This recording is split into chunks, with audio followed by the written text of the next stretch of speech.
భర్త ఈరోజు వైఎస్ఆర్సీపీ జెండాని పగలగొడుతున్నారు, అలాగే మనం పనులు చేసుకున్నటువంటి శిలాపాలకను కూడా పగలగొడుతున్నారని చెప్పడంతో ఆయన ఒక్కడే ఈరోజు 4:30 టైంలో ఫోన్ వస్తే ఆయన ఇక్కడికి వచ్చారు, ప్రశ్నించారు. ఎందుకు పగలగొడుతున్నారని ప్రశ్నించినందుకు ఈ రోజు ఒక పథకం ప్రకారమే ఆయన మీద దాడి చేయడం జరిగింది.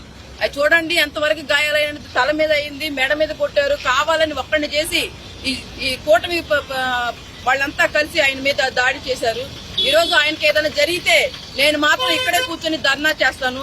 ఇంతవరకు నేను ఎక్కువ ఎవరితో కూడా మాట్లాడలేదు. కానీ నా భర్తకు కానీ ఏదైనా జరిగితే నేను ఊరుకునే ప్రసక్తే లేదు. ఇదే సెంటర్ లో ఎక్కడే కూర్చొని ఏ దిమ్మ కోసం అయితే వాళ్ళు నా భర్త మీద దాడి చేశారో ఆ దిమ్మ నెక్స్ట్ జనసేన దిమ్మ పెడదామని ప్రయత్నించారు. ఆ దిమ్మ ఎలా పెడతారో నేను కూడా చూస్తాను ఈ రోజు. అంతేగాని ప్రశ్నిస్తే చంపేస్తాను మనుషుల్ని. మేము చేసిన తప్పేంటి? వైఎస్ఆర్సీపీ జెండా పట్టుకోవడమేనా?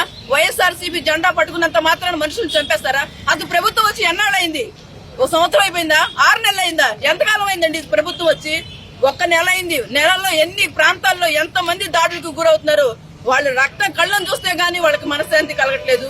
ఈ రోజు నా భర్త చాలా ఇదిగా ఉన్నాడు, బాధగా ఉన్నాడు. నేను ఇంతకన్నా ఒక భార్యగా నా ఆవేదన. ఎందుకంటే మీ ఇంట్లో ఆడవాళ్ళు ఉంటారు, మీ ఇంట్లో ఆడవాళ్ళ మీద ఇలాంటి దాడులు జరిగితే మీకు ఎలా ఉంటుందో ఆలోచించండి. ఒక భార్యగా, ఒక ఆడదాని కన్నీరు ఎంతకైనా మీకు దిగదారుస్తుంది. అదోడు గుర్తుంచుకోండి. మీ ఇంట్లో ఉన్నారుగా, మీ పెద్దలు ఉన్నారుగా, చెప్పుకోలేరా? ఇలాంటి దాడులు చేయమని చెప్తున్నారా? ప్రభుత్వం చెప్తుందా ఇలాంటి దాడులు చేయమని? వైఎస్ఆర్సీపీ జెండా పట్టుకుంటే వాళ్ళని కొట్టేయండి, లేదా చంపేయండి, లేదా వాళ్ళ ఇంటి మీదకి వెళ్ళి దాడులు చేయండి అని చెప్తున్నారా ఎవరైనా? ఏంటండి ఇది? ఏ ప్రభుత్వం అండి? కొంచెం ఆలోచించండి. అధిష్టానాన్ని కూడా మేల్కోనండి, దాడులు ఆపమనండి. చెప్తారు మళ్ళీ మేము దాడులు చేయమంటలేదని చెప్తున్నారు. ఎక్కడ అవుతున్నాయి దాడులు? చూడండి వాళ్ళ నా భర్త ఎలా ఉన్నాడు. ఇది ఒక భార్యగా, ఒక ఆడదానిగా ఆవేదన అండి.